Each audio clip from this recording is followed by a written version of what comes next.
What is up, YouTube? Welcome back to another video. In this video, I really got just a list here that I want to talk about with the lead mechanic, Settlers of Kalguur. Let's go ahead and start with the currency trade market.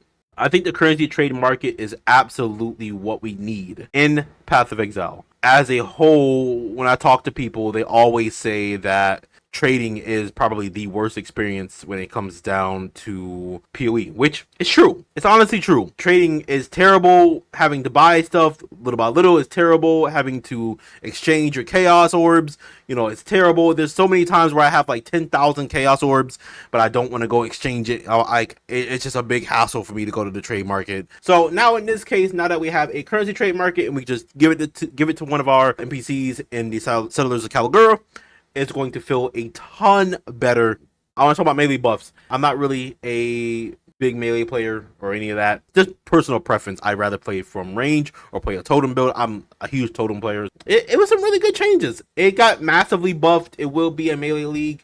I'm excited for all you melee players to have a bunch of fun because it's been so long since you guys actually had a league. The next thing I want to talk about is the in-game changes. When it comes down to in-game changes, they're all positive in my opinion. I have nothing bad to say whatsoever. Scrying the map is extremely amazing. The fact that you can change the div cards to a different map is so huge, and I'm happy about that. The Lake of Kalguur rings being back, I guess that's okay. I think that the Lake of Kalguur rings or like the Lake of Kalguur part where you actually put your rings and amulets in and I think it's like you mirror them or whatever. That was the positive side of Lake of Kalguur. They took the part that was good and added it in, so that's actually amazing. Sentinel is back. I'm super duper happy about that. I'm excited. Sentinel was an extremely good league. Not my favorite, but it was extremely good league. Wisps being back is huge for so many juicers. I was one of them. Hand clap on that one for being back. And I applaud GGG big time for taking a time out and really reevaluating that and putting that back into the game. And not to mention, the Wisp Scarab got buffed from 1,000 to now 2,000. So now you can have 8,000 Wisps on your map. That is huge. Now let's talk about the league mechanic. Shipping and the map runners is probably hands down the biggest change for casuals and for people who got 9-to-5 jobs and stuff. Imagine it like this. Like if you work, 9-to-5 job, you can automate and still play the game. You will be able to get loot without even playing the game. Not only that, every league becomes stale. I don't care what league it is. If the league goes stale in this case and you want to go play a different game, you are free to go play whatever game you want at any point in time and still basically play PoE at the same exact time. I think that this league will hold a lot of on and off retention for people to log in, do their automation, and then log out. Log in, do the automation, log out over and over and over. And I'm sure this will incentivize people to play for longer periods of time, because if they come back to a worker or to a ship having, maybe a mage blood or maybe like a headhunter or maybe they have a mirror in there, you just never know. I'm super happy to see with the shipping what the exact loot that you will be looking at on average. Same thing with the map runners. Now, when it comes down to the map runners, I want to see if they go and do, let's say, for example, a regular T16 with nothing on it, no juice, no nothing.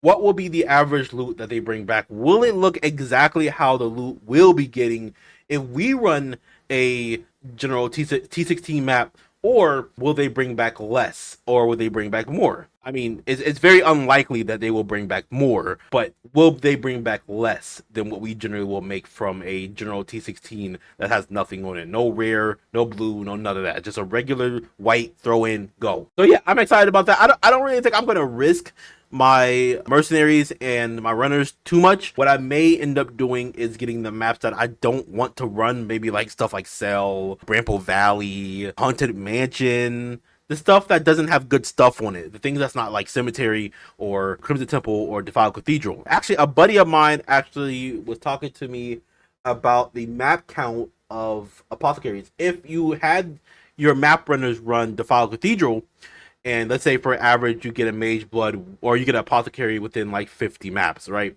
Does the map runner also contribute to that 50 map runs with you? He made a lot of sense, and then on top of that, if they don't pick up the apothecary, if they get it, then it will be kind of bad, right? So in this case, it's actually probably better if you make your map runners run maps that don't have div cards that you're actually farming. So if you're going for Apothecary, maybe they should go for Brother's Gift. Or if you're going for Brother's Gift, maybe they should go for Apothecary. So your count, your map count doesn't collide with each other if it works that way. So yeah, that's one of a very, very, very interesting thing just to think about. Now, the next thing I want to talk about is Recombinators. Recombinators is going to be extremely strong. I'm super excited about it. Honestly, I don't really don't have much to talk about with Recombinators. I'm just super excited about it. I wonder how much they nerfed it. If they nerfed it a lot, then I can see it maybe not being as good or worth using. And it depends on the resource that you need to recombinate things. Because if you need to recombinate resources for something else, then it won't be beneficial to do recombinators because you need that resource, right? Definitely if recombinators isn't as great as they used to be. But you just never know. You honestly never know. Let's talk about the next thing. The next thing I want to talk about is how does it change Zero to Heroes? Zero to Heroes, I will always do Zero to Heroes. That's the channel, right? But what I am deciding to do is a long-term thing of SSF. I am deciding that we are going to go straight SSF, and what we're going to do is do a long-term thing this time. And I've said this in the last league. We're going to be going for a big long-term goal. We're still going to be doing Zero to Hero. We're still going to progress Delve. We're still going to do a league mechanic. We're going to do mapping. We're going to do everything. So my plan here is to essentially go Zero to Hero, but not only one thing anymore. Because usually we do like what, Zero to Hero Blights, Zero to Hero, just generally just one thing we usually do. But we're not doing that anymore. You know, there won't be any more deleting currency or none of that stuff anymore. The plan is to stay SSF, progress SSF, and show you guys just what we get and how exciting, how fun it's going to be. Yeah, and that's just generally what's going to be the goal, is to just do SSF. So I hope you guys enjoy that. For the people that want to see me delve, I'm still going to delve. The only difference is we're going to be using characters that we build throughout, you know, the entire SSF. That's going to be a plan there. The next thing I'm going to talk about is my last thoughts on the league and what I think about it overall, and what tier I think it is. Overall, I think this league is an S tier. I think this league is hands down going to be the best league that we've ever played. Definitely for people who work 9-to-5 jobs and have things to do and can't play all day. But for people that's generally like me who play all day, will get even more benefit, because this is what I told some of my buddies of mine. We plan on playing regardless, right? No matter what, the people that play PoE leagues is going to play regardless, no matter what. This could have been Necropolis 2, and we still all would have played Necropolis 2, right? Because it's a league start. It's a brand new economy, and it's going to be fun. You see your friends playing it. Why wouldn't you, right? If you are a hard PoE player and you are a part of the community in PoE, you know for a fact, no matter what league they would have announced, you would have played for a good amount of time. And if it wasn't to your fitting, then you would have just stopped and went to go play something else. That being said, right?